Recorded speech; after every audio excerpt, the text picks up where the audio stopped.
जय श्री राम दोस्तों, आपका स्वागत है ममता हिंदी कहानियां चैनल में। यहाँ पर आपको मिलेंगी दिल को छू जाने वाली प्रेरणादायक कहानियां। अगर आपको हमारी कहानियां पसंद आए तो वीडियो को लाइक करें, चैनल को सब्सक्राइब करें और अपने सुझाव कमेंट में जरूर दें। आपके सहयोग से आपका अपना चैनल ज्यादा से ज्यादा लोगों तक पहुंच पाए। धन्यवाद।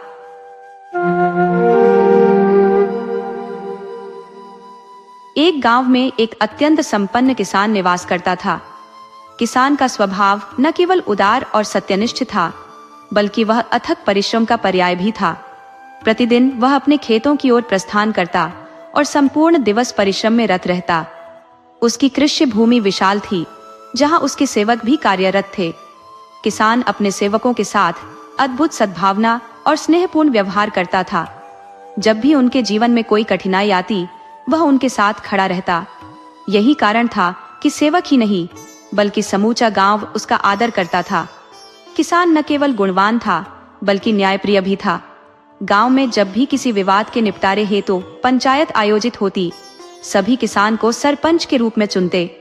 किसान का एकमात्र पुत्र था जारुओल। जारुअल शारीरिक सौष्ठव और आकर्षण का प्रतिमान था। उसका उज्जवल वर्ण, चौड़ा वक्षस्थल और सुदृढ़ कद काठी उसे अद्वितीय बनाते थे।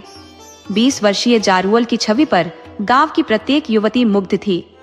हर लड़की मन ही मन यह कामना करती कि जारुअल ही उसका जीवन साथी बने। इन युवतियों में मोहिनी भी थी। मोहिनी सौंदर्य की दृष्टि से तो आकर्षक थी, परंतु उसके स्वभाव में कठोरता और जिद्दीपन था। उसकी इच्छाएं दृढ़ होती थी और वह उन्हें पूरा करने के लिए कुछ भी कर गुजरती थी।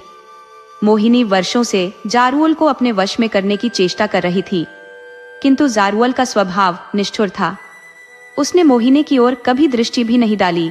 जारुअल को किसी अद्वितीय और शालीन युवती की तलाश थी जो उस गांव में नहीं थी।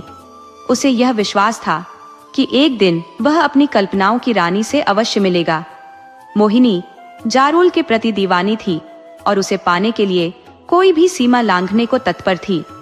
उसने पहले अपनी आंखों में प्रेम का सम्मोहक जादू बिखेरकर उसे आकर्षित करने का प्रयास किया, किंतु जारुअल ने उसकी ओर ध्यान तक नहीं दिया। फिर उसने अपनी सहेलियों को जारुअल के पास प्रेम संदेश भेजने का माध्यम बनाया। सहेलियों ने जारुअल को मोहिनी की इच्छा बताई और उससे एकांत में मिलने का निवेदन किया। जारुअल ने उनकी बातें शांति से सुनी, परंतु मिलने से स्पष्ट इनकार कर दिया। मोहिनी ने अपने प्रेम के जाल में जारुअल को फंसाने के कई उपाय किए, परंतु हर बार असफल रही। एक दिन मोहिनी ने मर्यादा की सीमाएं तोड़ दी। एक शाम जब जारुअल अपने खेतों से लौट रहा था और अंधकार तेजी से फैल रहा था, वह सुनसान पगडंडी पर चला जा रहा था। गांव अभी दूर था। तभी अचानक मोहिनी रास्ते में आ गई और उसे पकड़कर उससे लिपट गई। उस समय मोहिनी ने खुद को सजाने संवारने में कोई कसर नहीं छोड़ी थी। उसने भड़कीले वस्त्र पहन रखे थे और श्रृंगार भी ऐसा किया था जैसे किसी उत्सव में जा रही हो। जारुअल उसकी इस हरकत से सन्न रह गया। उसने मोहिनी को खुद से अलग करने की हर संभव कोशिश की, लेकिन मोहिनी जैसे किसी सनक में थी। जब वह उसका एक हाथ हटाता तो मोहिनी दूसरा हाथ उसकी गर्दन में डाल देती। दूसरा हाथ छुड़ाने पर पहले हाथ से उसे फिर से जकड़ लेती। उसकी स्थिति किसी उन्मादी की तरह हो गई थी। वह कभी जारुअल को चूमने की कोशिश करती तो कभी अपना शरीर उससे सटाने लगती। उसकी आंखों में वासना का सैलाब उफान मार रहा था। जारुअल ने महसूस किया कि मोहिनी को समझाना बेकार है।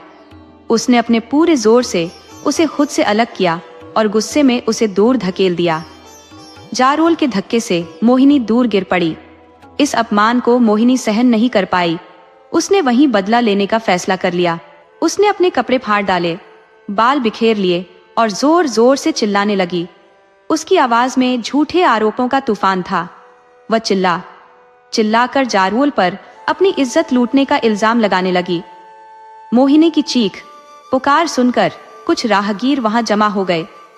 जब उन्होंने उसके फटे कपड़े और अस्त व्यस्त हालत देखी तो मोहिनी की बातों पर भरोसा कर लिया। मोहिनी सुंदर तो थी ही और जारुअल भी युवा था। ऐसे में मोहिनी का जाल काम कर गया। जारुअल कुछ नहीं बोला। वह चुपचाप घर लौट गया। रात तक यह खबर पूरे गांव में आग की तरह फैल गई। गांव के कुछ लोग मोहिनी की असलियत जानते थे, जिनमें उसकी सहेलियों के परिवार भी शामिल थे। यही लोग जारुल के पक्ष में खड़े थे, लेकिन मोहिनी ने ऐसा कुचक्र रचा था कि गांव के ज्यादातर लोग उसकी तरफदारी कर रहे थे और जारुल को दोषी ठहरा रहे थे। यह खबर धनी किसान तक भी पहुंच गई। वह अपने बेटे को भली भांति जानता था, लेकिन इस मामले में वह सीधा हस्तक्षेप नहीं कर सकता था। गांव की परंपरा के अनुसार अगले दिन पंचायत बैठाई गई। गांव वालों का धनी किसान पर पूरा विश्वास था। मामला उसके बेटे से जुड़ा होने के बावजूद उन्होंने उसे ही सरपंच बनाया। अगले दिन गांव के चौपाल पर पंचायत का आयोजन हुआ। गांव के लगभग सभी लोग वहां उपस्थित थे। मामला गंभीर था और मोहिनी से संबंधित होने के कारण पंचायत में बड़ी संख्या में महिलाएं भी आई थी। पंचायत में एक तख्त पर 4 पंच बैठे थे और उनके बीच धनी किसान सरपंच बनकर बैठा था। हमेशा प्रसन्न रहने वाला धनी किसान आज हृदय से दुखी था। वह जानता था कि उसका बेटा जारुल निर्दोष है, लेकिन उसे पंचों की राय के अनुसार न्याय करना था। पंचों ने सबसे पहले मोहिनी को बुलाया और उससे सारी बातें बताने को कहा। मोहिनी सबसे पीछे बैठी थी। वह अपने स्थान से उठी और पंचों के सामने आकर फपक फपक कर रोने लगी। पंचों ने उसे ढाढ़स बंधाया और न्याय करने का आश्वासन दिया तथा निडर होकर सच्चाई बयान करने को कहा। मोहिनी कुछ देर चुपचाप खड़ी रही। इसके बाद उसने जारुल की तरफ संकेत करते हुए बताया कि वह शाम को दिशा मैदान से लौट रही थी। रात का अंधेरा धीरे धीरे बढ़ रहा था। ऐसे में न जाने कहां से जारुल आ गया और सुनसान क्षेत्र में अकेला पाकर उसे पकड़ लिया और बुरी नीयत से उसके साथ छेड़खानी करने लगा। उसके मना करने पर वह क्रोधित हो गया और जोर जबरदस्ती पर उतर आया। उसने उसके कपड़े फाड़ डाले और इसके बाद मोहिनी ने आगे की बात जानबूझकर अधूरी छोड़ दी और पुनः सिसकने लगी। उसने सिसकते हुए उन लोगों के नाम भी बता दिए जिन्होंने उसे पिछली रात अस्त व्यस्त हालत में देखा था। पंचों ने मोहिनी को बैठने के लिए कहा और एक एक करके उन लोगों को गवाह के रूप में बुलाना आरंभ किया जिन्होंने मोहिनी को अस्त व्यस्त स्थिति में देखा था। पहले गवाह ने बताया कि पिछले दिन जब वह अपने खेत से लौट रहा था तो उसे शाम हो गई थी और रात का अंधेरा बढ़ रहा था। इसी समय उसने देखा कि मोहिनी जमीन पर अस्त व्यस्त स्थिति में पड़ी थी और चीख चीख कर जारुल पर इज्जत लूटने का आरोप लगा रही थी। जारुल वहीं पास ही खड़ा था, लेकिन कुछ बोल नहीं रहा था। पहले गवाह के बाद दूसरे, तीसरे और फिर चौथे गवाह को बुलाया गया। सभी के बयान पहले गवाह के समान थे। सभी ने एक ही बात बताई थी कि मोहिनी अस्त व्यस्त स्थिति में जमीन पर पड़ी थी और चीख चीख कर जारुल पर इज्जत लूटने का आरोप लगा रही थी। अंत में जारुल को बुलाया गया। वह अधिक कुछ नहीं बोला। उसने बस इतना कहा कि मोहिनी उसके पीछे बहुत दिनों से पड़ी थी। उस दिन मोहिनी सभी हदें पार करते हुए उससे लिपट गई। इस पर उसने उसे धक्का देकर अपने से अलग कर दिया। इसके बाद मोहिनी ने अपने कपड़े फाड़ डाले, बाल बिखेर लिए और चिल्लाने लगी। मोहिनी की बात की तो 4 लोगों ने गवाही दे दी, लेकिन जारुल को ऐसा करते हुए किसी ने नहीं देखा था। अतः उसकी बात सच साबित करने वाला एक भी गवाह नहीं था। जारुल ने अपनी बात भी इस ढंग से कही थी कि पंचों को उस पर विश्वास नहीं हो रहा था। दूसरी तरफ मोहिनी की बातों में पंचों को सच्चाई दिखाई दे रही थी। मोहिनी ने झूठा आरोप लगाकर उसे गांव से निकलवाया था। मोहिनी समझती थी कि उसके आरोप से पंचायत उसका पक्ष लेगी और जारुल से उसका विवाह करवा देगी, लेकिन सब कुछ उलटा हो गया। जारुल उसके साथ ही पूरे गांव को छोड़कर चला गया। जारुल बहुत दुखी था। निरपराध होते हुए उसे गांव से निकाला गया था। वह भूखा प्यासा कई दिन और कई रात चलता रहा। जारुल अपने गांव से दूर, बहुत दूर चला जाना चाहता था। उसे अपने पिता, गांव के धनी किसान से भी कोई लगाव नहीं रह गया था। उन्होंने भी उसके साथ न्याय नहीं किया था। कई दिन यात्रा करने के बाद जारुल एक सुबह एक नदी के किनारे आ पहुंचा। जंगल के बीच बहने वाली इस नदी के किनारे चट्टान वाले थे और आसपास बहुत से फलदार वृक्ष लगे थे। जारुल को यह स्थान अच्छा लगा और उसने यहाँ कुछ समय ठहरने का निश्चय किया। उसने आसपास के वृक्षों के फल तोड़कर खाए और नदी का पानी पीकर एक चट्टान पर लेट गया। जारुल बहुत थका हुआ था, अतः लेटते ही उसे नींद आ गई। जारुल कब तक सोता रहा इसका उसे पता ही नहीं चला, लेकिन जब उसकी आंख खुली तो शाम हो चुकी थी और रात का अंधेरा तेजी से बढ़ रहा था। जारुल उठकर बैठ गया और उसने सुस्ती दूर करने के लिए दोनों हाथ ऊपर उठाकर जोरदार अंगड़ाई ली। दिन भर सोने के कारण उसकी थकान उतर गई थी और अब वह अपने को तरोताजा अनुभव कर रहा था। जारुल से कुछ दूरी पर खड़ी एक दानवी उसे बड़े ध्यान से देख रही थी। दानवी का शरीर एक बड़े वृक्ष जैसा था और वह बहुत कुरूप थी। उसका पति एक लंबे समय के लिए बाहर गया हुआ था। उस दानवी को एक पुरुष की तलाश थी। ऐसे में जारुल को देखकर उसकी आंखों में चमक आ गई। दानवी बहुत बुद्धिमान थी। वह अच्छी तरह जानती थी कि एक कुरूप और विशालकाय दानवी को कोई प्यार नहीं करेगा। यह भी संभव था कि उसका रूप और विशाल आकार देखकर सामने वाला पुरुष भयभीत हो जाए और भय से उसके प्राण निकल जाए। दानवी ने इस विषय में बहुत सोचा। अचानक उसके दिमाग में एक योजना आ गई। दानवी ने अपनी दानवी शक्ति से अपना रूप बदला और 16 वर्ष की सुंदर, रूपवान, गोरी, इकहरे शरीर वाली युवती बन गई। इस समय उसे जो भी देख लेता उस पर मोहित हो जाता। इसके साथ ही दानवी ने अपनी शक्ति से एक तेंदुआ उत्पन्न किया और बचाओ बचाओ चीखने लगी। जारुल अब भी उठकर बैठा ही था कि उसके कानों से किसी युवती की बचाओ बचाओ की कातर आवाज टकराई। जारुल खड़ा हो गया। उसने अपने चारों ओर सावधान होकर दृष्टि दौड़ाई। जारुल ने जो कुछ देखा तो देखता ही रह गया। उसे कुछ दूरी पर एक अनिंद्य सुंदरी भयभीत खड़ी थी और एक कद्दावर तेंदुआ उस पर हमला करने जा रहा था। जारुल ताकतवर और साहसी था। उसने पल भर में तेंदुए से टकराने का निर्णय ले लिया और दौड़कर तेंदुए से जा भिड़ा। तेंदुआ बड़ा चालाक और ताकतवर था। वह जारुल पर पंजे मारने और उसका गला अपने मुंह में भरने का प्रयास कर रहा था और जारुल बड़ी फुर्ती से उसके वार बचा रहा था। दोनों में बहुत देर तक लड़ाई चलती रही। दानवी दूर खड़ी जारुल की बहादुरी देख रही थी। जारुल और तेंदुए को लड़ते लड़ते कई घंटे हो गए, लेकिन कोई भी अपनी हार मानने के लिए तैयार नहीं था। अचानक जारुल के हाथों में तेंदुए की पूंछ आ गई। उसने दोनों हाथों से तेंदुए की पूंछ पकड़ी और उसे चारों ओर के कई चक्कर घुमाकर एक ओर फेंक दिया। बेचारा तेंदुआ इसके लिए तैयार नहीं था। वह नदी के किनारे की एक चट्टान पर गिरा और एक ओर भाग निकला। तेंदुए के जाने के बाद जारुल ने दानवी की ओर देखा तो देखता ही रह गया। दानवी उसे स्वर्ग की अप्सरा के समान सुंदर लगी। वह सवान सुंदरी थी और जारुल को प्यार भरी नजरों से देख रही थी। अचानक दानवी ने आगे बढ़कर जारुल से कुछ खाने पीने को आग्रह किया। जारुल ने मुस्कुराते हुए सिर हिलाकर अपनी स्वीकृति दे दी। दानवी ने जारुल का हाथ पकड़ा और उसे लेकर अपनी गुफा में आ गई। यह एक प्राकृतिक गुफा थी जो भीतर से बहुत साफ और आरामदायक थी।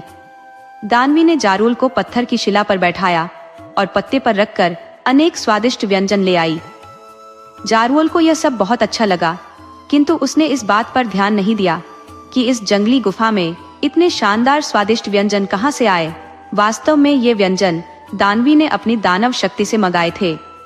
जारुल के आग्रह पर दानवी ने भी खाने पीने में उसका साथ दिया। इसके बाद दोनों में प्रेम भरी बातें आरंभ हो गई। बातें करते करते कब रात हो गई इसका उन्हें पता ही नहीं चला। रात में दोनों ने फिर थोड़ा बहुत भोजन किया और उसी चट्टान पर लेट गए। अगले दिन प्रातःकाल जब जारुल सोकर उठा तो उसका शरीर काफी थका हुआ था। उसे दानवी से अलौकिक सुख की प्राप्ति हुई थी। दानवी उससे पहले उठ गई थी और पास ही खड़ी उसे प्यार से देख रही थी। जारुल ने उसे संकेत से अपने पास बुलाया और लिपटा लिया। दानवी शर्माती हुई उसकी गोद में आ गई। इस समय उसे देखकर कोई यह कल्पना नहीं कर सकता था कि यह एक खूंखार बदसूरत दानवी है। जारुल और दानवी दोनों बहुत खुश थे। वे दिन में जंगल में इधर उधर घूमते और रात में जीवन का अलौकिक आनंद लेते। जारुल दानवी के प्यार में इतना डूबा हुआ था कि उसने उससे यह भी नहीं पूछा कि वह कौन है, यहाँ अकेली कैसे रहती है, स्वादिष्ट भोजन कहाँ से आते हैं। जारुल और दानवी सूरज निकलने के बाद देर से उठते। दानवी हमेशा जारुल से पहले उठ जाती। वह थोड़ा सा श्रृंगार करने के बाद जारुल को उठाती। कभी कभी जारुल अपने आप ही उठ जाता था लेकिन जारुल हमेशा दानवी के बाद ही सोकर उठता था। इसके बाद दोनों थोड़ा बहुत खाते पीते और खुले जंगल में आ जाते। इस जंगल में बहुत सी प्राकृतिक गुफाएं, पर्वत, झरने और तरह तरह के पशु, पक्षी तथा फल वाले वृक्ष थे। दोनों जंगल की सैर करते, किसी झरने अथवा नदी में नहाते, वृक्षों के फल खाते और रात का अंधेरा होने से पहले अपनी गुफा में लौट आते। इसके बाद दोनों गुफा के भीतर की चट्टान पर तरह तरह की प्रणय लीलाएं करते और सो जाते। धीरे धीरे कई महीने बीत गए। जारुल और दानवी बहुत खुश थे। जारुल ने तो कभी कल्पना भी नहीं की थी कि गांव छोड़ने के बाद उसकी भेंट इतनी सुंदर युवती से होगी और उससे उसे इतना प्यार मिलेगा। जारुल का मन इस सुनसान जंगल में पूरी तरह लग गया था। अब वह यहाँ से कहीं अन्यत्र जाना नहीं चाहता था। अचानक एक दिन अर्धरात्रि के समय दानव प्रकट हुआ और गुफा के द्वार पर खड़ा होकर दहाड़ा। जारुल और दानवी दोनों सो रहे थे। दानव की आवाज से जारुल की नींद तो नहीं टूटी, लेकिन दानवी घबराकर उठ बैठी। उसने दानव की आवाज पहचान ली थी।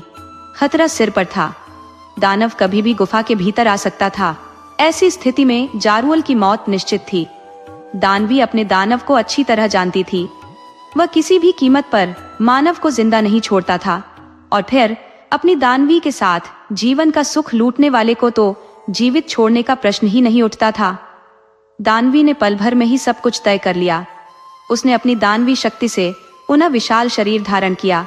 सोते हुए जारुल को अचेत करके गुफा के भीतर एक सुरक्षित स्थान पर छिपाया और गुफा के द्वार पर आ गई। दानव लंबे समय बाद लौटा था, अतः दानवी ने उसे देखते ही अपने सीने से लगा लिया और गुफा के भीतर ले आई।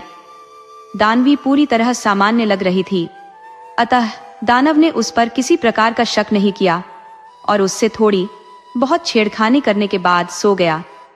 दानवी अपने दानव के साथ कुछ समय तक लिपटी हुई इस प्रकार पड़ी रही, मानो वह भी उसके साथ सो रही हो, किंतु वह सोई नहीं थी।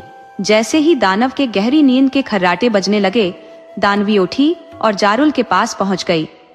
उसने जारुल को एक छोटे बच्चे के समान अपने कंधे पर लादा और गुफा के बाहर आ गई। दानवी को जंगल की सभी गुफाओं की जानकारी थी। उसने अपनी गुफा से काफी दूरी की एक गुफा में ले जाकर जारुल को लिटाया और दानव के पास वापस आ गई। दानवी ने चलते समय नई गुफा के द्वार पर एक बड़ा पत्थर रख दिया था, जिससे जारुल जंगली हिंसक जीवों से बचा रहे। दानव 3 दिन और 3 रात सोता रहा। चौथे दिन वह दोपहर के बाद उठा और दानवी को प्यार करने के बाद फिर सो गया। इस बीच दानवी अपनी गुफा में ही रही। वह जानती थी कि दानव लंबे समय बाद लौटा है, अतः उसे कभी भी उसकी जरूरत पड़ सकती है।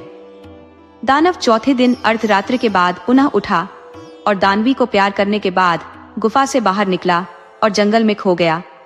दानव को जंगली जीवों का मांस खाने की आदत थी। धीरे धीरे दानव का पहले जैसा क्रम बन गया। वह अर्धरात्रि के कुछ पहले गुफा से निकलता, वन्य जीवों को मारता, खाता और प्रातःकाल अपनी गुफा में आकर सो जाता और रात तक सोता रहता। कभी कभी वह दिन में उठ जाता और दानवी को प्यार करता। दानव अपनी दानवी को बहुत प्यार करता था, लेकिन दानव और जारुल के प्यार में बहुत अंतर था। दानव अपने शरीर की भूख मिटाने के लिए दानवी से प्यार करता था और जारुल का प्यार दानवी के शरीर की भूख मिटाता था। अतः दानवी जारुल को हृदय से प्यार करने लगी थी। उसकी दिनचर्या अब बदल गई थी। वह अर्धरात्रि में दानव के जाने के बाद अपनी गुफा से निकलती और जारुल के पास पहुंच जाती। यहाँ आकर वह 16 वर्ष की सुंदरी बन जाती और रात भर जारुल से प्यार करती और प्रातःकाल होते ही जारुल को अचेत करके दानव के लौटने के पहले ही अपनी गुफा में आ जाती। धीरे धीरे कई दिन हो गए। सब कुछ बिना किसी बाधा के ठीक ठाक चल रहा था। एक दिन दानव को रात में भोजन की तलाश में अधिक भटके बिना बड़ा शिकार मिल गया। उसने भरपेट खाया और प्रातःकाल होने से पहले ही अपनी गुफा में वापस आ गया। दानवी जारुल के पास थी, अतः दानव को गुफा में दानवी नहीं मिली। दानव गुफा के बाहर निकला और उसने अपनी दानवी को बहुत ढूंढा, लेकिन वह नहीं मिली। दानव गुफा में पुनः वापस आ गया और लेट गया। प्रातः काल होते ही दानवी वापस आ गई। उसने गुफा में दानव को पड़े देखा तो कुछ भयभीत हुई, लेकिन शीघ्र ही उसने अपने पर नियंत्रण किया और सामान्य दिखाई देने लगी। दानव ने दानवी की ओर देखा। दानवी उससे नजरें चुरा रही थी। इससे दानव को कुछ शक हुआ, लेकिन उसने कुछ कहा नहीं और आंखें बंद करके लेट गया। दानवी भी उसके पास आकर लेट गई और अर्धरात्रि तक उसके पास पड़ी रही। अर्धरात्रि होते ही हमेशा की तरह दानव उठा और गुफा के बाहर निकल गया, किंतु वह अधिक दूर नहीं गया, बल्कि गुफा से कुछ दूर जाकर एक मोटे वृक्ष के पीछे छिपकर खड़ा हो गया। दानवी को इसकी जानकारी नहीं थी। उसने दानव के जाने के बाद 16 वर्ष की सुंदर बाला का रूप धारण किया और जारुअल की गुफा की ओर चल पड़ी। दानव ने दानवी का नया रूप देखा तो उसका शक पक्का हो गया। उसने दानवी से कुछ नहीं कहा और उसके पीछे पीछे चल पड़ा। दानवी सीधी जारुल की गुफा में पहुंची और उसने जारुल को उठाया। आज उसका इरादा जारुल को सब कुछ साफ साफ बता देने का था। आज वह जारुल को यह बताने आई थी कि वह एक दानवी है। उसका दानव बाहर से लौट आया है। दानव बहुत खतरनाक है, अतः वह जंगल छोड़कर कहीं दूर चला जाए। जारुल ने उठते ही दानवी को अपने सीने से लगा लिया और उसे प्यार करने लगा। दानवी ने उसे अपने से अलग करने का प्रयास किया, किंतु जारुल उसे इस तरह जकड़े हुए था कि दानवी अपने को छोड़ा न सकी। इसी समय दानव प्रकट हुआ और उन दोनों की ओर बढ़ा। दानव का उग्र और भयानक रूप देखकर दानवी और जारुल दोनों के होश उड़ गए। दानव बहुत क्रोध में था और कुछ भी कर सकता था। अचानक दानवी के मन में न जाने क्या आया कि उसने दानवी का विशाल रूप धारण किया और जारुल को कंधे पर लाद कर गुफा के बाहर आ गई। जारुल ने दानवी का असली रूप देखा तो हतप्रभ सा रह गया। उसे दानवी की प्रेम कहानी कुछ समझ में आने लगी। दानवी के पीछे पीछे दानव भी गुफा के बाहर आ गया और उसे जारुल को छीनने का प्रयास करने लगा। दानवी जानती थी कि वह जारुल को लेकर कहीं भी भाग नहीं सकती और यदि जारुल दानव के हाथ लग गया तो वह उसे मार डालेगा। अतः दानवी ने जारुल को एक ओर हवा में उछाल दिया। जारुल दानव से कुछ दूर जमीन पर मिला, लेकिन गिरने के पहले ही दानवी ने उसे अपनी दानवी शक्ति से एक वृक्ष बना दिया। दानव का क्रोध अभी शांत नहीं हुआ था। वह वृक्ष बने जारुल की ओर बढ़ा। उसका इरादा इस वृक्ष को तहस नहस कर डालने का था। दानवी ने दानव को वृक्ष की ओर बढ़ते देखा तो उसके पैर पकड़ लिए और गिड़गिड़ाने लगी। दानव अपनी दानवी को बहुत प्यार करता था, अतः उसने वृक्ष बने जारुल को अभयदान दे दिया और दानवी को भी माफ कर दिया। इसके बाद दोनों ने वह जंगल छोड़ दिया और नए जंगल में जाकर रहने लगे। कहते हैं कि दानवी जारुल के प्यार को कभी भूल नहीं पाई। वह अभी भी बरसात का मौसम आरंभ होते ही अपने जारुल के पास आती है। अपनी दानवी का आलिंगन करते ही जारुल खुशी से झूम उठता है। जारुल के वृक्ष पर जून जुलाई के महीने में खिलने वाले बैंगनी पनलिए लाल रंग के फूल जारुल की खुशी के प्रतीक हैं। दोस्तों, आपको कहानी कैसी लगी अपने सुझाव कमेंट करना न भूले। तो चलिए आज की अगली कहानी शुरू करते हैं।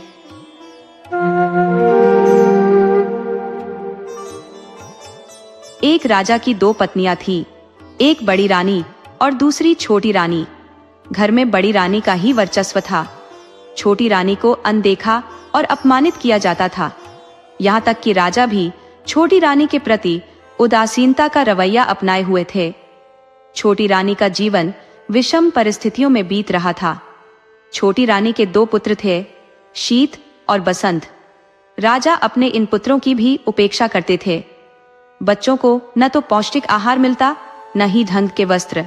साथ ही उन्हें बड़ी माँ की तीखी और अपमानजनक बातें भी सहनी पड़ती थी। छोटी रानी इस सब को चुपचाप देखती और सहती रहती, लेकिन बड़ी रानी को यह भी कम प्रतीत होता। वह लगातार छोटी रानी को नीचा दिखाने के अवसर तलाशती रहती थी। एक दिन दोनों रानियां नदी में स्नान के लिए गई। बड़ी रानी ने अपनी मीठी बोली से छोटी रानी को फुसलाते हुए कहा, आओ मैं तुम्हारे माथे पर साबुन मल दूं। छोटी रानी को कुछ एहसास नहीं हुआ कि बड़ी रानी अपने छल का जाल बुन चुकी है। साबुन के बहाने उसने एक जादुई दवा की टिकिया उसके माथे पर रगड़ दी। देखते ही देखते छोटी रानी एक तोता बन गई और टी टीन करती हुई उड़ गई। घर लौटकर बड़ी रानी ने घोषणा कर दी, छोटी रानी नदी में डूब गई। राजा ने यह बात मान ली मानो यह सच हो। राजमहल की समृद्धि जैसे कहीं खो गई। वातावरण में उदासी छा गई। शीत और बसंत गहरे शोक में डूब गए। उधर तोता बनी छोटी रानी उड़ते उड़ते एक अन्य राजा के महल में जा पहुंची। वहां के राजा ने जब उसे देखा तो वह चकित रह गए। सोने जैसा चमकता हुआ तोता, राजा की बेटी बसंत लता ने कहा, पिताजी, यह तोता मुझे चाहिए। राजा के आदेश पर तोते को पकड़कर एक सुनहरे पिंजरे में बंद कर दिया गया। समय बीतता गया। इधर बड़ी रानी के 3 पुत्र हुए, लेकिन उनकी स्थिति चिंताजनक थी। सभी बच्चे इतने कमजोर और दुबले थे कि हड्डियों का ढांचा मात्र प्रतीत होते थे। बड़ी रानी ने उनके पोषण के लिए हर संभव प्रयास किए। पुआ, पकवान, मांस, मछली खिलाए, लेकिन उनकी काया में कोई सुधार नहीं हुआ। वे सूखी लकड़ी जैसे ही बने रहे। दूसरी ओर शीत और बसंत को न के बराबर भोजन मिलता था, फिर भी वे स्वस्थ और हृष्ट पुष्ट थे। ये देखकर बड़ी रानी का क्रोध और ईर्ष्या और बढ़ जाती। एक दिन जब शीत और बसंत पाठशाला से लौटे तो उन्होंने बड़ी माँ को आग बबूला देखा। वह उन्हें देखते ही गालियों की झड़ी लगा देती, उनकी ओर चीखती, चिल्लाती और मारने पर उतारू हो जाती। घर में चीजों को इधर उधर फेंकने लगी। यह सब देखकर राजा तुरंत वहां पहुंचे और हैरानी से पूछा, तुम्हें क्या हो गया है? रानी क्रोध में बेकाबू होकर कांपने लगी और दहाड़ते हुए बोली, मेरी सौत के ये दोनों बेटे हमेशा मुझे ताने मारते हैं, बदतमीजी करते हैं। जब तक इनके खून से नहाकर अपना गुस्सा शांत नहीं करूंगी, मेरा दिल ठंडा नहीं होगा। राजा ने बेरुखी से कहा, जैसी तुम्हारी इच्छा। उन्होंने तुरंत जल्लाद को बुलवाया और आदेश दिया, इन दोनों लड़कों को मौत के घाट उतारो और उनका खून रानी को सौंपो। शीत और वसंत फूट फूट कर रोने लगे, लेकिन जल्लाद को तो राजा की आज्ञा का पालन करना था। उसने उनके हाथ पैर बांध दिए और उन्हें बलि के लिए जंगल की ओर ले गया। उनके करुण क्रंदन को सुनने वाला कोई नहीं था। जंगल पहुंचकर जल्लाद ने उनके कपड़े उतरवाकर उन्हें पेड़ की छाल पहना दी। शीत ने दर्द भरे स्वर में कहा, भाई, शायद यही हमारी किस्मत में लिखा था। जल्लाद ने उनके बंधन खोल दिए और गहरी सांस लेते हुए बोला, राजकुमारों, मैं आपकी जान कैसे ले सकता हूँ? मैंने आपको अपनी गोद में पाला है। राजा का आदेश है, लेकिन मेरा दिल ये घिनौना काम नहीं कर सकता। भाग जाओ, इन वक्कल के कपड़ों में कोई तुम्हें पहचान नहीं पाएगा। उसने उन्हें जंगल से बाहर निकलने का रास्ता बताया और खुद राजमहल की ओर लौट गया। वहां पहुंचकर जल्लाद ने एक कुत्ते और सियार का खून लेकर बड़ी रानी को सौंप दिया। खून देखकर बड़ी रानी खुशी से फूली नहीं समाई।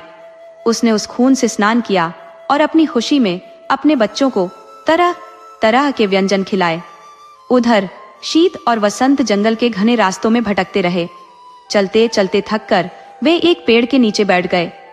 वसंत ने प्यास से बेहाल होकर कहा, भाई, अब तो पानी लाकर दो, नहीं तो मुझसे चला नहीं जाएगा। शीत ने इधर उधर नजर घुमाई और सांत्वना देते हुए बोला, तुम यहीं बैठो, मैं देखता हूं कहीं पानी मिलता है या नहीं। पानी की खोज में चलते हुए शीत को एक तालाब दिखा। उसने सोचा, पानी ले जाने का कोई साधन तो है नहीं।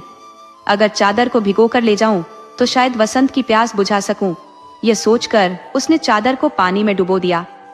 जिस राज्य की सीमा के अंतर्गत वह तालाब था, उस राज्य के राजा का अचानक देहांत हो गया। राजा की कोई संतान नहीं थी। समस्या उत्पन्न हुई कि राज सिंहासन पर कौन बैठेगा। सिंहासन को तो खाली नहीं रखा जा सकता है। इस पर काफी विमर्श हुआ। अंत में मंत्रियों एवं प्रजा ने मिलकर तय किया कि जिस व्यक्ति के माथे पर राज तिलक होगा उसे ही सिंहासन पर बैठाया जाएगा। योजनानुसार एक सफेद हाथी की पीठ पर सिंहासन बांधकर हाथी को छोड़ दिया गया। वह हाथी माथे पर राज तिलक वाले व्यक्ति की खोज में निकल पड़ा। इस क्रम में वह उस तालाब के पास पहुंचा जहां शीत अपनी चादर को पानी में भिगो रहा था। शीत के माथे पर राज तिलक देखते ही सफेद हाथी ने उसे अपनी सूंड से पकड़ा और सिंहासन पर बैठा दिया।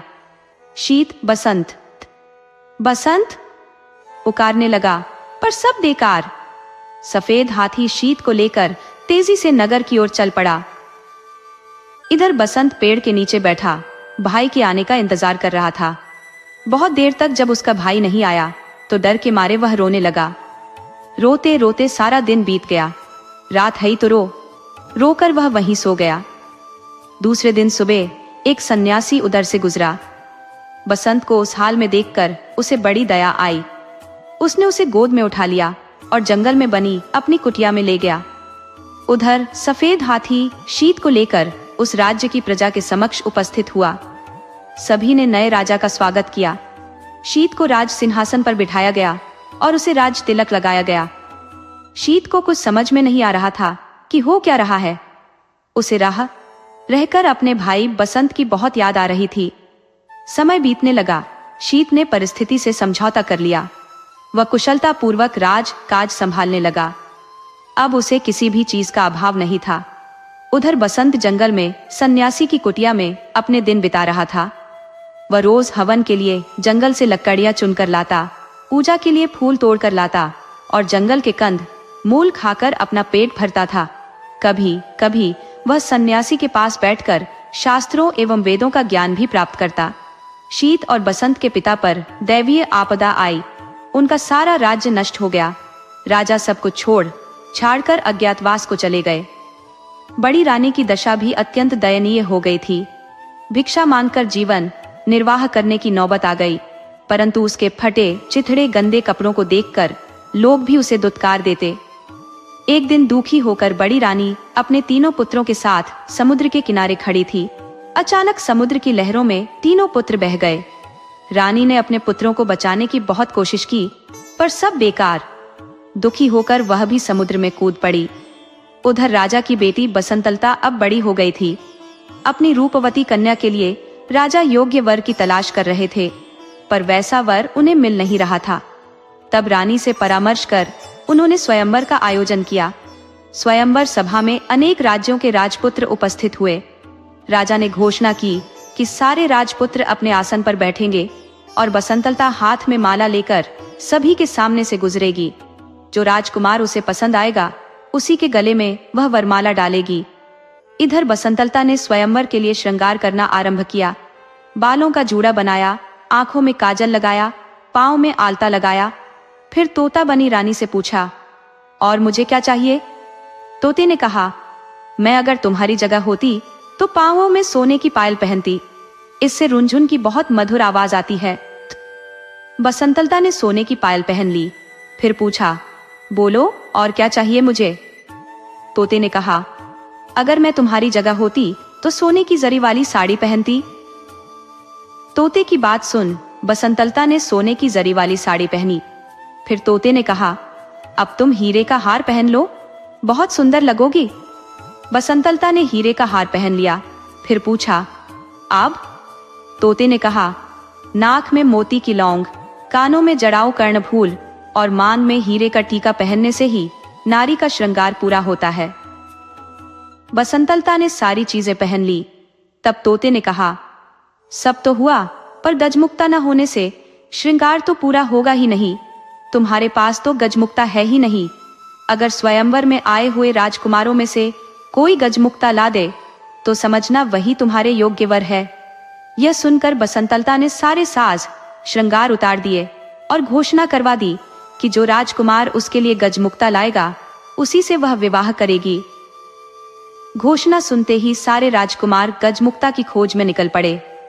राजकुमारों ने सुना था कि सभी हाथियों में गजमुक्ता नहीं होती है। समुद्र के किनारे पाए जाने वाले किसी हाथी में ही गजमुक्ता होती है। अतः सारे राजकुमार समुद्र की ओर चल पड़े। समुद्र के किनारे पहुंचने से पहले ही हाथियों के एक झुंड ने उन पर धावा बोल दिया, जिस कारण अनेक राजपुत्रों के हाथ पैर टूट गए, अनेक घायल हो गए और इस तरह सब हताश निराश होकर वापस लौट गए। कुछ ही दिनों बाद यह समाचार शीत राजा के कानों तक पहुंचा। उसे राजपुत्रों की दुर्दशा पर दया आई और बसंतलता के आचरण पर अत्यंत क्रोध आया। उसने निश्चय किया कि वो बसंतलता के अहंकार को चूर चूर कर देगा। उसने बसंतलता के पिता के राज्य पर आक्रमण कर दिया। बसंतलता के पिता की पराजय हुई। शीत राजा ने बसंतलता को बंदी बना लिया। उधर बसंत सन्यासी की कुटिया में दिन बिता रहा था। सारा दिन इधर उधर घूमता रहता। उसकी कुटिया के पास एक विशाल बरगद का पेड़ था। उसमें एक गुल और एक बुलबुल रहती थी। एक दिन दुखी होकर बसंत उसी पेड़ के नीचे बैठा था। तब उसने उस गुल और बुलबुल को बातचीत करते हुए सुना। गुल ने स्वयंवर की सारी घटनाएं बुलबुल को सुनाई, फिर बोला, कौन जानता है कि इसका क्या परिणाम होगा? बुलबुल ने कहा, क्षीर सागर के किनारे एक दूध पहाड़ है।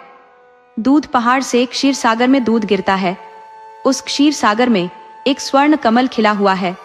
उस स्वर्ण कमल में एक हाथी रहता है। उसी के सिर में गजमुक्ता है।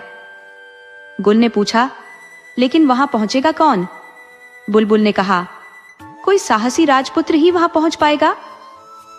सारी बातें सुनने के बाद बसंत ने उनसे पूछा, मैं गजमुक्ता लेने जाऊंगा, इस कार्य में तुम दोनों मेरी कुछ सहायता करोगे? जरूर, परंतु तुम पहले सन्यासी के पास जाकर उसका त्रिशूल लेकर आओ, फिर सेमल के पेड़ के पास जाकर राजपुत्र के वस्त्र मांगो। सारी चीजों की प्राप्ति तुम्हें हो जाएगी। गुल और बुलबुल ने उससे कहा।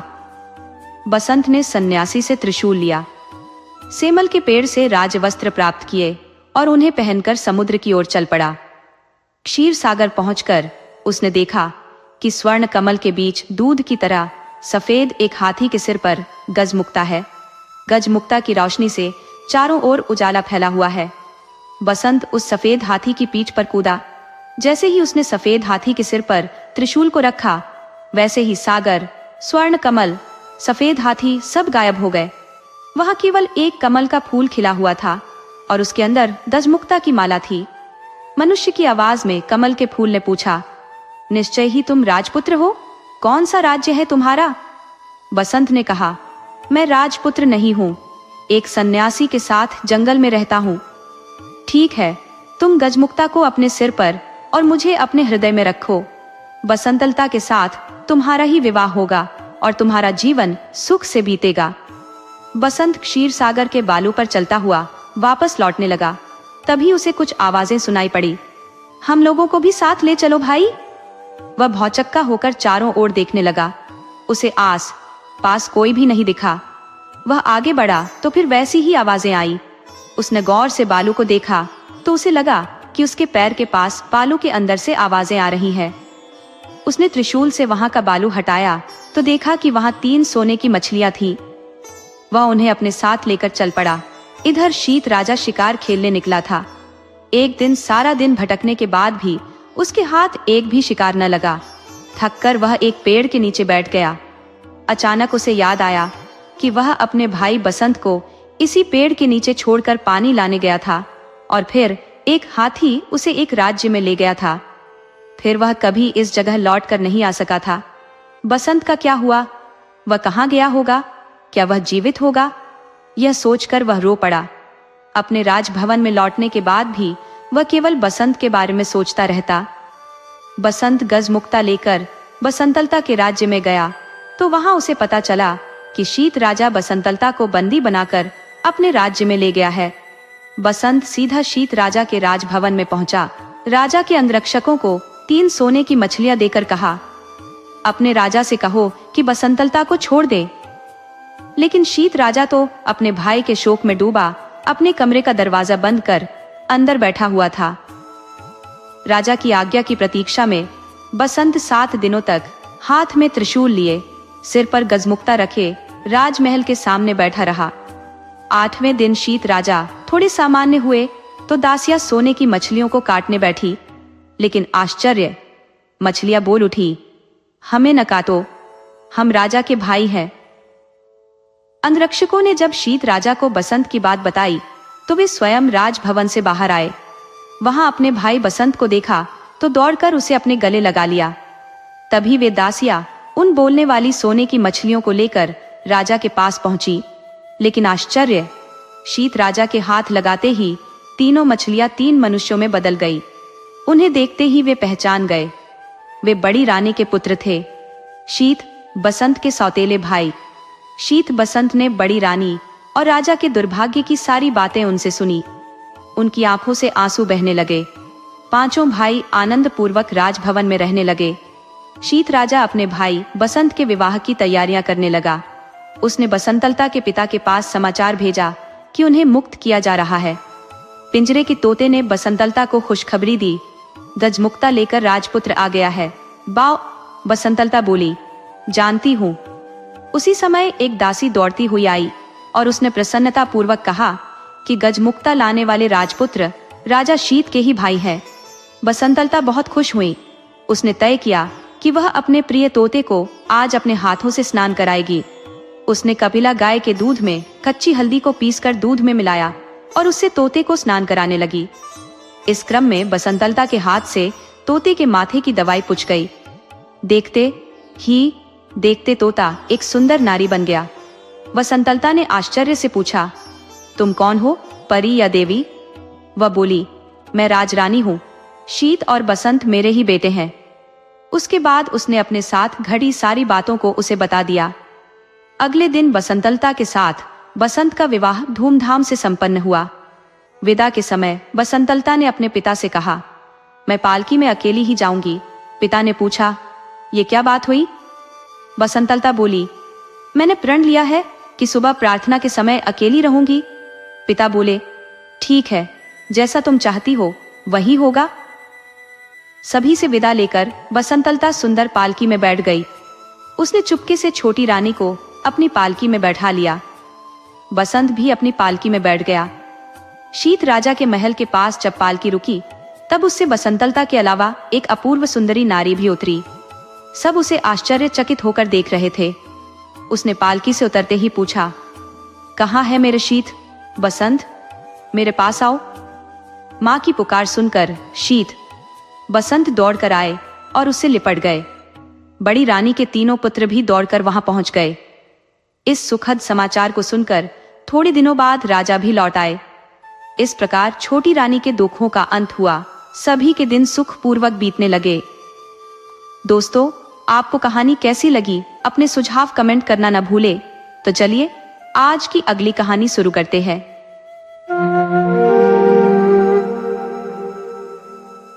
फ्रेडरिक नाम का एक शख्स था जिसकी पत्नी का नाम कैथरीन था। एक दिन फ्रेडरिक ने कहा, केट, मैं खेत में मेहनत करने जा रहा हूँ। जब लौटूंगा तो जोर की भूख लगी होगी, इसीलिए तुम कुछ लजीज भोजन तैयार रखना और बियर भी रख देना। कैथरीन ने हामी भरते हुए कहा, ठीक है, सब कुछ तैयार होगा। दोपहर करीब आने लगी और कैथरीन ने एक बढ़िया सा गोश्त का टुकड़ा तलने के लिए चूल्हे पर रख दिया। वह सुनहरा होने लगा तो उसने उसे पलटा और खुद से कहा, यह तो लगभग तैयार है, अब तहखाने से बियर ले आती हूँ। कड़ाही को आंच पर ही छोड़कर वह एक बड़ा जग लेकर तहखाने चली गई। पीपे से बियर भरते वक्त अचानक उसे ख्याल आया, अरे कुत्ता तो खुला है, कहीं टिक्का लेकर भाग न जाए। ये सोचते ही वह घबराई और तेजी से ऊपर भागी। लेकिन जब उसने किचन में कदम रखा तो देखा कुत्ता अपना काम तमाम कर चुका था। टिक्का मुंह में दबाए भाग चुका था। कैथरीन ने गुस्से और निराशा के साथ कुत्ते का पीछा किया, मगर वह फुर्ती से खेतों की ओर निकल गया। हताश होकर उसने सोचा, अब तो टिक्का गया, इसे भूलना ही पड़ेगा। थकान से चूर वह धीरे धीरे घर लौटी। इस बीच तहखाने में बियर का पीपा खाली हो चुका था, क्योंकि वह ढक्कन लगाना भूल गई थी। जब वह तहखाने पहुंची तो देखा कि फर्श पर बियर का सैलाब फैल चुका है। वह घबराई और सोचने लगी, अब क्या करूं कि फ्रेडरिक ये सब देख न पाए। अचानक उसे मेले से खरीदा हुआ आटे का बोरा याद आया। उसने सोचा, आटे से बियर सोख लूंगी, सब कुछ साफ सुथरा हो जाएगा।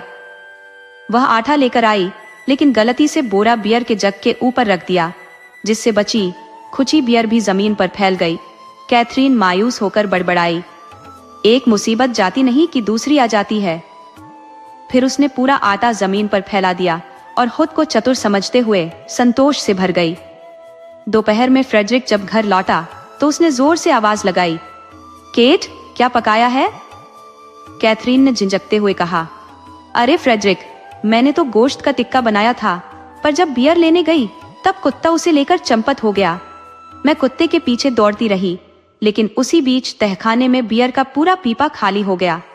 फिर मैंने मेले से खरीदा आटे का बोरा उठाकर सोचा कि उससे फर्श को सुखा दूं, पर बोरा जैसे ही उठाया बियर का जग नीचे गिर गया और बची खुची बियर भी फैल गई। पर हाँ, तहखाना अब साफ सुथरा लग रहा था। फ्रेडरिक गुस्से से बोला, केट, आखिर तुमने ये सब क्यों किया? जब टिक्का तल रही थी तभी बियर लेने क्यों गई? पहले बियर बहा दी, फिर सारा आटा बर्बाद कर दिया। कैथरीन ने लापरवाही से जवाब दिया, फ्रेडरिक, मुझे क्या पता था कि ये सब गलत होगा। अगर तुम्हें इतना मालूम था तो पहले क्यों नहीं बताया? फ्रेडरिक सिर पकड़कर सोचने लगा। अगर मेरी पत्नी ऐसे काम करती रही तो मुझे आगे से ज्यादा समझदारी से काम लेना पड़ेगा। उसके पास घर में काफी सोना था। उसने कैथरीन को बुलाकर कहा, देखो ये कितने सुंदर पीले बटन है। मैं इन्हें बक्से में रखकर बगीचे में गाड़ दूंगा, पर ध्यान रखना इन्हें छूना मत। कैथरीन ने झट से कहा, फ्रेडरिक, मैं इन्हें कभी हाथ भी नहीं लगाऊंगी। फ्रेडरिक जैसे ही बाहर गया तभी कुछ फेरी वाले मिट्टी के बर्तन लेकर आए। उन्होंने कैथरीन से पूछा, क्या आप बर्तन खरीदेंगी?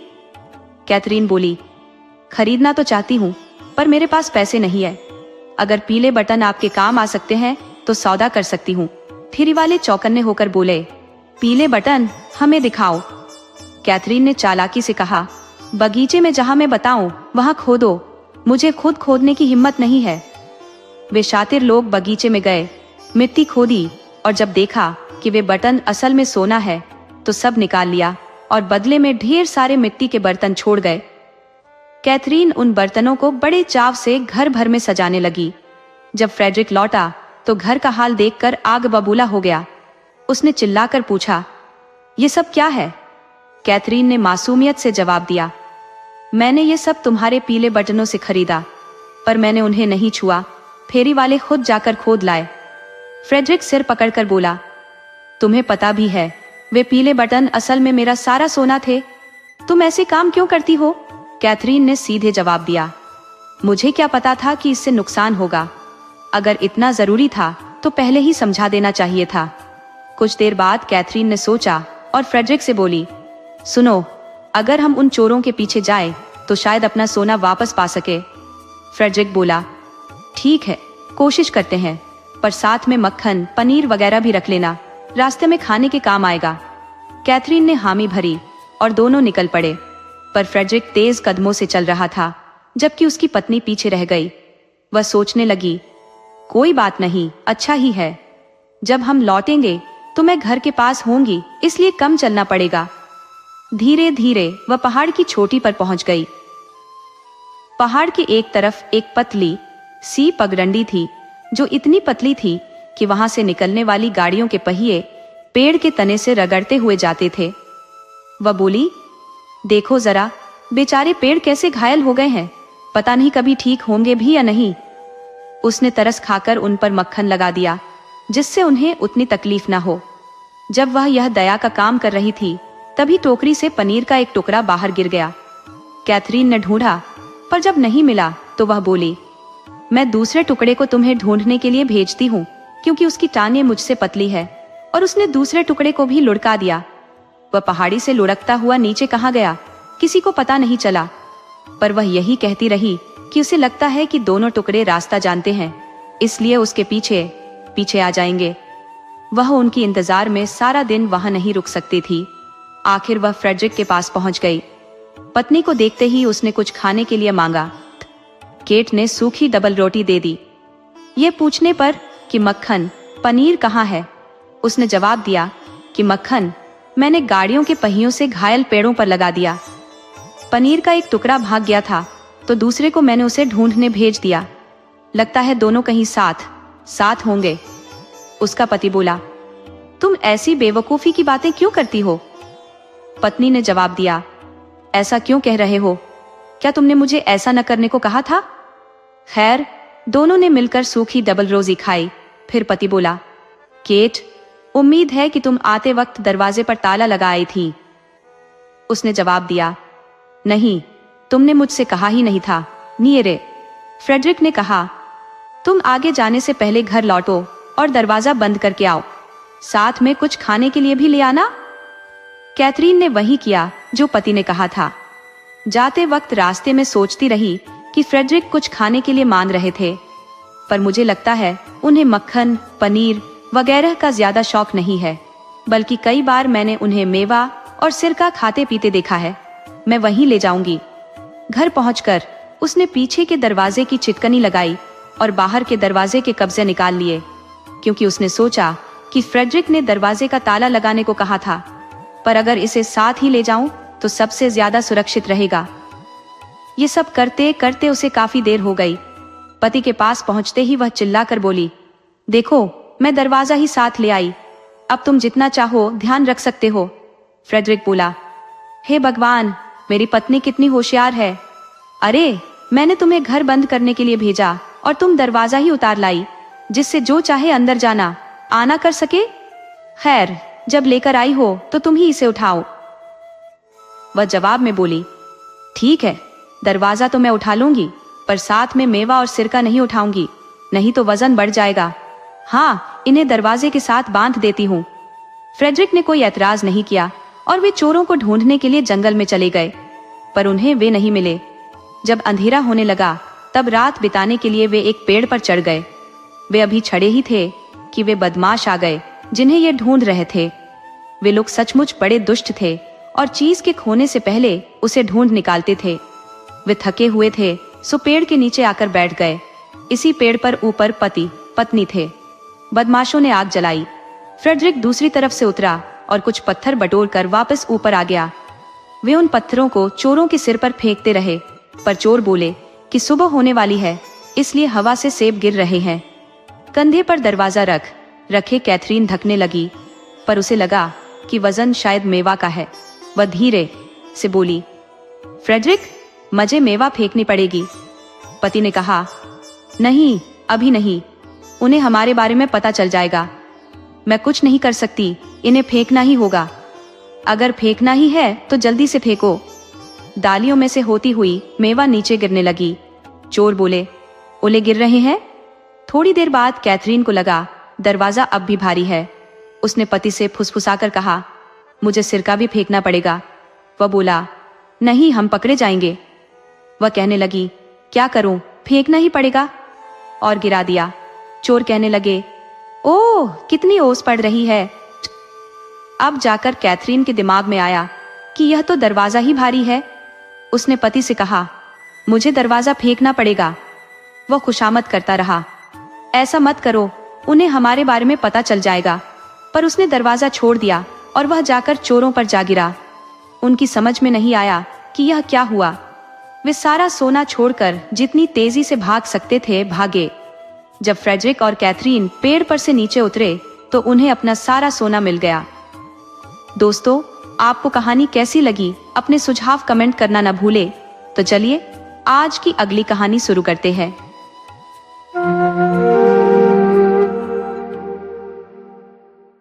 बगीचे के मध्य में गुलाब का एक बेहद आकर्षक पौधा था, जिसके सबसे सुंदर फूल में एक नन्हा सा बौना रहता था।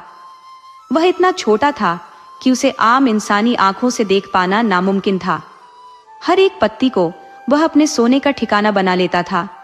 उसकी मासूमियत और रूप किसी छोटे बच्चे जैसा प्यारा था और उसके कंधों से एड़ी तक रंग बिरंगे चमचमाते पंख फैले हुए थे। उसके सोने की जगह पर हमेशा भीनी खुशबू फैली रहती थी और वहां की दीवारें गुलाब की कोमल पंखुड़ियों जैसी स्वच्छ और पारदर्शी थी। वह छोटा बौना दिन भर की गर्माहट भरी धूप में यहाँ वहां उड़ता फिरता था। वह बगीचे के हर फूल के पास जाता, तितलियों की पीठ पर सवारी का लुत्फ उठाता और नींबू के पत्तों पर बनी रेखाओं को पगडंडियों की तरह नापता रहता। उसे ये पत्तियों की नसें कभी न खत्म होने वाले रास्तों सी जान पड़ती। उस दिन उसने अपना ये खेल कुछ देर से शुरू किया था और सूरज ढलने से पहले वह इसे पूरा भी नहीं कर पाया। रात हो चुकी थी, ठंड बढ़ने लगी थी, ओस की बूंदें गिरने लगी थी और हवा भी चलने लगी थी। वह बेचारा जल्दी से जल्दी अपने गुलाब के फूल में लौटना चाहता था, पर गुलाब की पंखुड़ियां रात के लिए बंद हो चुकी थी। वह आसपास मंडराता रहा, पर एक भी फूल खुला नहीं मिला। बेचारे बौने को डर सताने लगा। उसने आज तक हर रात गुलाब के पत्तियों की नरम गोद में आराम से बिताई थी, कभी भी बाहर अंधेरे में नहीं रहा था। उसने घबराहट में बुदबुदाना शुरू कर दिया, ओह, अब तो मैं मर ही जाऊंगा। बगीचे के एक छोर पर एक हरी भरी बेली वाली जालीदार जगह थी, जिस पर रंगीन बिगुल जैसे फूल खिले हुए थे। बौने ने सोचा कि वह इनमें से किसी एक के अंदर जाकर रात बिता लेगा। वह उस ठंडी शांत छाया की ओर बढ़ा, मगर वहां पहले से ही कोई मौजूद था। वहाँ एक नौजवान और एक युवती, दोनों ही बेहद सुंदर, एक बेंच पर एक दूसरे से सटे बैठे थे। उनकी ख्वाहिश थी कि वो कभी अलग न हो, क्योंकि वे एक दूसरे से बेइंतहा मोहब्बत करते थे। नौजवान ने गहरी सांस लेते हुए कहा, हमें अब बिछड़ना होगा। तुम्हारा भाई हमारे प्यार को बर्दाश्त नहीं कर पा रहा, इसीलिए उसने मुझे यहाँ से बहुत दूर भेजने का इरादा कर लिया है। मैं उसकी फरमाइश पर दूर, बहुत दूर, पहाड़ों के उस पार जा रहा हूँ। अलविदा मेरी प्यारी पत्नी, क्योंकि तुम मेरी जीवन संगिनी ही हो। उन्होंने एक दूसरे को अलविदा कहने से पहले धीरे से चूमा। इस पर लड़की की आंखों में आंसू भर आए और उसने एक गुलाब का फूल तोड़ा। फिर वह उसे अपने प्रेमी को देने से पहले इतनी शिद्दत से चूमा कि गुलाब और भी खिल उठा। उधर नन्हा बौना तुरंत उस गुलाब के भीतर समा गया। उसने अपना सिर उस नरम और महकती दीवार से टिका लिया। आखिरकार उसे शरण मिल गई थी। गुलाब की पंखुड़ियों के पीछे से वह उन दोनों को विदा लेते हुए देख और सुन रहा था। युवक ने गुलाब को अपने दिल के पास रखा। ओह, उसका दिल इतनी जोर से धड़क रहा था कि बौना उस गूंज में सो ही नहीं पाया। जब युवक अंधेरे जंगल से गुजरने लगा, उसने गुलाब को अपने हाथ में लिया और बार बार उसे चूमने लगा। वह इतना जोर से चूम रहा था कि बौना मरते मरते बचा। युवक के होंठ इतने गर्म थे कि गुलाब की पंखुड़ियां खुलने लगी, जैसे सुबह का सूरज निकल आया हो। उसी रात एक और आदमी उस जंगल में आया। वह लड़की का निर्दयी भाई था, जिसके हाथ में एक लंबा तेज धार वाला खंजर था। जब युवक गुलाब को चूम रहा था, उस दुष्ट ने उसे पीछे से छुरा घोंपकर मौत के घाट उतार दिया। उसने उसका सिर धड़ से अलग कर दिया और फिर सिर और शरीर को एक नींबू के पेड़ के नीचे मुलायम मिट्टी में गाड़ दिया। उसने सोचा, अब कोई इसे याद नहीं करेगा, जल्दी ही सब इसे भूल जाएंगे। वह खुद भी पहाड़ों के पार लंबी यात्रा पर निकलने वाला था। उसका मानना था कि इतनी दूर की यात्रा में लोग अक्सर मारे जाते हैं, तो शायद कोई भी यह नहीं पूछेगा कि वह युवक वापस क्यों नहीं लौटा। उसने ताजी खुदी मिट्टी को पत्तों और टहनियों से ढक दिया और अंधेरे में ही अपने घर की ओर बढ़ गया। पर वह जितना अकेला सोच रहा था, उतना अकेला नहीं था। उसके साथ वह नन्हा बौना भी था। जैसे ही वह युवक की कब्र खोद रहा था, बौना नींबू के पेड़ की एक सूखी पत्ती में लिपटकर उस दुष्ट के बालों में गिर पड़ा था। हत्यारे ने अपनी टोपी पहन ली और बौना अंदर कैद हो गया। अंधेरे में वह डर और गुस्से से कांप रहा था और उस क्रूरता के बारे में सोच रहा था जिसका वह साक्षी बना था। सूरज निकलते निकलते वह दुष्ट अपने घर लौट आया। उसने अपनी टोपी उतारी और अपनी बहन के कमरे में घुसा। वह युवती अपने प्रेमी के ख्यालों में खोई सो रही थी, जो पहाड़ों के पार यात्रा पर गया था। उसका निर्दयी भाई उसके ऊपर झुका और एक शैतानी हंसी हंसने लगा। अनजाने में वह पत्ता उसके बालों से गिर पड़ा। वह दबे पांव कमरे से बाहर निकला और अपने कमरे में जाकर सो गया। बौना पत्ते में से निकलकर लड़की के कान में चला गया। उसने जो बुरा काम होते देखा था, वह लड़की को बता दिया कि कैसे उसके भाई ने उसके प्रेमी को मारकर एक फूलों से भरे नींबू के पेड़ के नीचे दफना दिया है। फिर उसने यह बताया कि वह पेड़ जंगल में कहाँ है। लड़की सोच रही थी कि वह सपना देख रही है, पर बौना बोला कि अपने बिस्तर पर एक सूखा नींबू का पत्ता देखकर समझ जाना कि यह सपना नहीं है। लड़की उठी और उसे वह पत्ता दिखा। ओह, वह कितना रोई। उसने कितने खारे आंसू बहाए, पर वहां उसे तसल्ली देने वाला कोई नहीं था। कोई नहीं था जिससे वह अपना दुख कहती। खिड़की खुली हुई थी। बौना चाहता तो उड़कर बगीचे में अपने गुलाब तक जा सकता था, पर वह उस लड़की को अकेले छोड़कर जाने के बारे में सोच भी नहीं सकता था। खिड़की की चौखट पर रखे गमले के पौधे में एक फूल था। उसने बाकी दिन वहीं आराम किया। कई बार वह दुष्ट भाई आया, जोर जोर से हंसी मजाक करता रहा। बेचारी लड़की में इतनी हिम्मत भी नहीं थी कि अपना दुख दिखा सके। रात आने पर वह चुपचाप घर से निकली। उसने जंगल में जाकर वह पेड़ ढूंढा, फिर उसके नीचे से अपने प्रेमी की लाश निकाली। वह खूब रोई और भगवान से प्रार्थना करने लगी कि वह भी जल्दी मर जाए। वह चाहती थी कि लाश को अपने साथ वापस ले जाकर अच्छी तरह दफना दे, पर वह ऐसा नहीं कर सकती थी। उसने उसका सिर अपने हाथों में उठाया, उसके ठंडे सफेद होंठों को चूमा, फिर उसके सुंदर बालों से मिट्टी झाड़ी। वह बोली, यह हमेशा मेरा रहेगा। उसने उसके मृत शरीर को फिर से दबाया और लौट गई। वह अपने हाथों में अपने प्रिय का सिर और नींबू के पेड़ के पास उगी चमेली की एक टहनी ले आई थी। लौटते ही उसने एक बड़े गमले में उस युवक के सिर को दबाया और ऊपर से चमेली की टहनी लगा दी। छोटे बौने ने फुसफुसाकर कहा, अलविदा। उस लड़की का दुख देखने से दुखी बौना और कर बगीचे में अपना गुलाब ढूंढने लगा। हरी टहनियों पर एक दो पत्तियां चिपकी थी, फूल नहीं खिला था। ठंडी सांस भरते हुए बौना बोला, जल्दी ही सब सुंदर फूल मुरझाकर गायब हो जाएंगे। पर उसे एक गुलाब का फूल मिल ही गया, जिसकी पत्तियों में अब भी खुशबू थी और वह वहां रह सकता था। बौना हर सुबह उस लड़की की खिड़की पर जाता था। उसे वह लड़की हमेशा गमले के पास खड़ी रोती मिलती थी। उसके आंसू चमेली की टहनी पर गिरते रहते थे। लड़की पीली पड़ती जा रही थी और टहनी हरी, उसमें नए नए पत्ते आ रहे थे और जल्दी ही सफेद फूलों की कलियां निकल आईं। लड़की ने उन्हें चूम लिया। उसका भाई उसे पागल और बेवकूफ समझता था, क्योंकि वह एक पौधे के पास खड़ी रोती रहती थी। वह नहीं जानता था कि किसी की चमकीली आंखें और लाल होंठ उस चमेली के पौधे के नीचे की मिट्टी में दबे हुए थे। एक दिन वह लड़की गमले के पास खिड़की की चौखट पर सिर टिकाए सो गई। उसे सोता देखकर बौना उसके कान में घुस गया और उसे उन शामों के बारे में बताने लगा जब खुशबूदार गुलाब खिलते थे। लड़की वह सपना देखते देखते मर गई। मरने पर वह स्वर्ग गई, जहां अपने प्रेमी युवक से मिल गई। बड़ी सफेद घंटियों जैसे चमेली के फूल खिलकर कमरे में अपनी खुशबू फैला रहे थे। जो मर चुके थे उनके लिए अपना दुख वे इसी तरह दिखाते थे। दुष्ट भाई ने उस सुंदर फूलों से लदे गमले को देखा तो उसे अपनी चीज की तरह उठाकर अपने सोने के कमरे में ले गया। वे फूल न सिर्फ देखने में सुंदर थे, बल्कि उनकी खुशबू भी बहुत अच्छी थी। बौना उस दुष्ट के पीछे पीछे गया और हर फूल को उस दुष्ट भाई की करतूत और बेचारी लड़की के दुख की बातें बताता रहा। हर फूल की अपनी आत्मा थी जो सब समझती थी। फूलों ने कहा, हम सब कुछ जानते हैं, हम उस बारे में सब कुछ जानते हैं। हम उस मरे हुए आदमी के होंठों और आंखों से ही पनते हैं। हम सब जानते हैं, सब कुछ जानते हैं। बौना समझ नहीं पा रहा था कि सब जानकर भी फूल इतने शांत कैसे हैं। वह शहद पटोरती मधुमक्खियों के पास गया और उन्हें सारी कहानी सुनाई।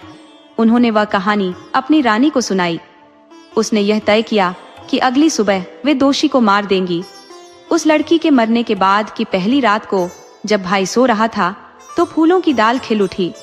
हर फूल की अदृश्य आत्मा एक जहर भरा भाला लेकर उसके कान के पास इकट्ठी हो गई और उसे ऐसी कहानियां सुनाने लगी जिनसे उसे भयानक सपने दिखाई देने लगे। वह डर कर चीखने लगा तो उन्होंने अपने भालों की नोक उसकी जबान में गड़ा दी। वे सब चिल्लाई, हमने मरने वालों का बदला ले लिया। और वे उड़कर वापस अपने फूलों में चली गईं। सुबह सोने वाले कमरे की खिड़की खुलते ही गुलाब में रहने वाला बौना और मधुमक्खियां अपनी रानी के पीछे उड़कर कमरे में घुस गए ताकि उस दुष्ट को मार सके। पर वह तो पहले ही मर चुका था। लोग उसके पलंग के चारों ओर खड़े थे। एक आदमी बोला, चमेली के फूलों की तेज खुशबू ने उसे मार दिया है। अब बौना समझा कि फूलों ने बदला ले लिया। उसने यह बात मधुमक्खियों की रानी को बताई। उसने और बाकी की मधुमक्खियों ने उस गमले को घेर लिया। लोग उन्हें उड़ाने की कोशिश करने लगे। आखिर एक आदमी ने गमला उठाया ताकि बाहर रख दे। तभी एक मक्खी ने उसके हाथ में काट लिया। गमला जमीन पर गिरकर टूट गया। मिट्टी के बाहर गिरने पर एक सफेद खोपड़ी भी निकल आई। सारे लोग डरकर उसे देखने लगे। तब वे समझ गए कि मरने वाला आदमी हत्यारा था। मधुमक्खियों की रानी गाना गाने लगी, जिसमें फूलों के बदला लेने के अलावा यह भी बताया था कि बौना छोटे से छोटे पत्ते पर भी रह सकता है। वह बुराई का पर्दाफाश करके दुष्ट से बदला ले सकता है।